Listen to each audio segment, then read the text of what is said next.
Hello friends, welcome back to my channel rainbow. और अभी बरसात का टाइम है तो अचानक पौधा मुरझा रहा है। पौधे में फंगस के प्रॉब्लम हो रहे हैं। पौधे के जो पत्तियां हैं पीले हो रहे हैं। तो इसके लिए मैं जो ट्रीटमेंट बताने वाली, तो पौधे को स्वस्थ रखने के लिए, पौधे को कीड़े मकोड़े से बचाने के लिए, मिट्टी को सही रखने के लिए जो ट्रीटमेंट बताने वाली हूँ वो होममेड तरीके से करेंगे हम। और ये सारा चीज़ हमारे किचन में ही मौजूद है। तो आपके पौधे की अगर ग्रोथ रुकी हुई है तो ये ग्रोथ को बूस्ट करने में मदद करेगी, ग्रोथ होने में सहाय होगी। साथ में ये फ्लावरिंग को भी बूस्ट करेगी, प्लांट में कलियां बनने में मदद करेगी। और आपके पॉट की मिट्टी में चींटियां आ जाती हैं, कीड़े लग जाते हैं, तो इनसे भी आपको छुटकारा मिलेगी। तो इसके लिए जो ट्रीटमेंट बताऊंगी, पौधे को आप फंगस से बचा सकते हैं, कीड़े मकोड़ों से बचा सकते हैं। और प्लांट में ग्रोथ सही से नहीं है, प्लांट में न्यूट्रिशन सही से मिल नहीं रहा है, तो इसके लिए ये फर्टिलाइज़र मैं बताऊंगी, जो एक फर्टिलाइज़र के साथ साथ एक पेस्टिसाइड भी है। और इससे प्लांट की जड़ें मजबूत होंगी, प्लांट में जो इम्यून सिस्टम है वो स्ट्रांग होगी, प्लांट को पोटाशियम मिलेगा, मैंगनीज़ मिलेगा, मैग्नीशियम मिलेगा और ऐसे बहुत सारे न्यूट्रिशन मिलेंगे जिनसे प्लांट बहुत ज़्यादा हेल्दी रहेगा। तो बरसात में अगर आपका प्लांट हेल्दी नहीं है तो ये फर्टिलाइज़र दे सकते हैं। और अभी आपको जो करना है, पॉट की मिट्टी हमेशा क्लीन रखनी है, लेकिन मिट्टी की बहुत ज़्यादा गुड़ाई नहीं करनी है। और पौधे को टाइम टू टाइम न्यूट्रिशन देते रहना है ताकि पौधे हेल्दी बने रहें और सही से इनकी ग्रोथ होती रहे। तो हिबिस्कस जो होती है, इसकी जो ग्रोथ होती है, उसकी नए ग्रोथ में ही फ्लावरिंग भी होती है। ऐसे ही हमारा मोगरा प्लांट भी है, इसके नए ग्रोथ आएंगे तो ही इसमें फ्लावरिंग बनेगी, कलियाँ बनेंगी। तो प्लांट को ग्रोथ करने के लिए नाइट्रोजन फर्टिलाइज़र की ज़रूरत पड़ती है। इसके लिए आप काउडंग कंपोस्ट या वर्मी कंपोस्ट 15 डेज़ के गैप में प्लांट में एक बार ज़रूर दे दीजिए, क्योंकि ये समर के प्लांट हैं और इनको न्यूट्रिशन मिलेंगे तो ये अच्छे से ग्रोथ करेंगे और साथ में फ्लावरिंग भी करेंगे। लेकिन फ्लावरिंग करने के लिए जो न्यूट्रिशन चाहिए वो है ज़्यादा से ज़्यादा पोटाशियम। और हमारे जो फ्लावरिंग प्लांट है इनको पोटाशियम की ज़रूरत होती है अच्छी फ्लावरिंग के लिए, तो आपको पोटाशियम की भी पूर्ति करनी पड़ेगी। और अभी जो मैं फर्टिलाइज़र बताऊंगी, तो इनको पोटाशियम के लिए आप अनियन पील का फर्टिलाइज़र दे सकते हैं, बनाना पील का फर्टिलाइज़र दे सकते हैं और इनसे आपको पोटाशियम की पूर्ति होगी। ये आप 10 डेज़ के गैप में दे सकते हैं। तो मेरे चैनल में आपको ऑर्गेनिक फर्टिलाइज़र के ऊपर 250 से ज़्यादा वीडियोस मिलेंगी। इनसे ज़्यादा से ज़्यादा प्लांट में फ्लावरिंग ले सकते हैं।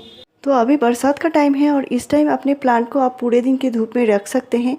और सनलाइट जो होता है प्लांट में फ्लावरिंग के लिए बहुत ज़रूरी होती है। और शायद ये आपको पता नहीं है, ये जो काली मिर्च होती है इसमें भरपूर मात्रा में पोटाशियम भी होती है, विटामिन सी होती है, मिट्टी को ये एसिडिक बनाए रखता है, एंटीऑक्सीडेंट भी है और इससे प्लांट हेल्दी रहेंगे। तो आपके इस तरह छोटे प्लांट में अगर फ्लावरिंग नहीं होती, तो मैंने कल जो वीडियो शेयर किया है, यानी जो लास्ट वीडियो शेयर किया है हाइब्रिड हिबिस्कस के ऊपर, वो वीडियो ज़रूर देख लीजिए। आपके प्लांट में भी इस तरह भर भर के फूलों की बारिश होगी। और ये चमत्कारी फर्टिलाइज़र का ही नतीजा होता है जो मैं अपने प्लांट में डालती हूँ और आपसे हमेशा से शेयर करती हूँ। और अभी जितने सारे फर्टिलाइज़र बताती जा रही हूँ, बरसात में आप इस्तेमाल कर सकते हैं। और रेनी सीज़न के लिए फर्टिलाइज़र मैंने ये प्लेलिस्ट दिया है।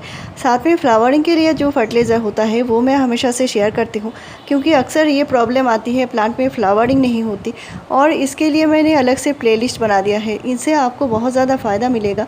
तो अभी प्लांट में कीड़े मकोड़े और फंगस से बचाने के लिए मैं ट्रीटमेंट बताने वाली हूँ। तो आपके यहाँ अगर कंटिन्यू बारिश हो रही है तो फर्टिलाइज़र नहीं दे सकते, लेकिन जब बारिश रुक जाए और प्लांट की पत्तियाँ सूख जाए तो प्लांट के ऊपर आप एनपीके यानी बैलेंस एनपीके जो 19-19-19 या 20-20 आता है, इसका आप स्प्रे कर सकते हैं। इससे प्लांट को नाइट्रोजन, फॉस्फोरस और पोटाशियम तीनों ही मिलेगा।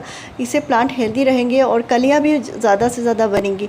तो मेरे जो हाइब्रिड गुड़हल होते हैं इनमें मैं एनपीके जो होता है, बैलेंस एनपीके, महीने में 2 बार स्प्रे करती हूँ। इससे प्लांट हेल्दी बना रहता है। तो अभी जो मैं बताऊंगी, ये जो काली मिर्च होता है, यहाँ पे मैंने 1 टीस्पून लिया है। काली मिर्च को अच्छे से कूट लिया है मैंने, ये पाउडर फॉर्म में आ गया है। और ये काली मिर्च हमारे पौधे को हेल्दी बनाने में मदद करेगी। ये काली मिर्च, इसको आप और भी कई तरीके से इस्तेमाल कर सकते हैं, लेकिन अभी मैं साथ में जो दे रही हूँ ये है हल्दी। और हल्दी बहुत एक चमत्कारी चीज़ होती है, हमारे पौधे के रूट को स्ट्रॉन्ग बनाती है, मिट्टी को सही बनाती है, मिट्टी में कीड़े मकोड़े आने नहीं देते। तो मैंने यहाँ पे 1/2 टीस्पून हल्दी लिया है और 1 टीस्पून जो काली मिर्च है उसका पाउडर लिया है। और ये जो फर्टिलाइज़र है ये प्लांट को पोटाशियम भी देगा, साथ में कीड़े मकोड़ों से भी बचाएगा। तो इसका यूज़ 15 डेज़ के गैप में एक बार कर सकते हैं। तो ये बिल्कुल ऑर्गेनिक चीज़ है और आपके पॉट की मिट्टी अगर गीली है तो भी दे सकते हैं, अगर सूखी है, ड्राई है तो भी दे सकते हैं। और इसको देने के बाद मैं यहाँ पे 1 टीस्पून दे रही हूँ। जो मेरा पॉट साइज़ है ये 12 इंच का पॉट है, तो 1 टीस्पून मैं पूरा दे रही हूँ। और पॉट की मिट्टी अगर गीली है तो अभी आपको पॉट में पानी देने की ज़रूरत नहीं है। मेरी पॉट की मिट्टी मॉइस्ट है तो मैं नहीं दूंगी। पॉट की मिट्टी अगर ड्राई है तो साथ ही साथ पानी दे दीजिए और ये प्लांट को कोई हानि नहीं पहुंचाएगा, रूट को ये स्ट्रॉन्ग बनाएगा। तो सर्दी, गर्मी, बरसात या किसी भी मौसम में इसे आप प्लांट में दे सकते हैं। और ये जो प्लांट है आप हिबिस्कस में दे सकते हैं, मोगरा में दे सकते हैं, जिस किसी प्लांट में आपकी प्रॉब्लम है उस प्लांट पे दे सकते हैं। तो मेरे चैनल में आपको ऐसे ही बढ़िया जानकारी मिलती रहेगी। मेरे चैनल को ज़रूर सब्सक्राइब कीजिए, लाइक, शेयर और कमेंट कीजिए। वीडियो पूरा देखने के लिए थैंक यू।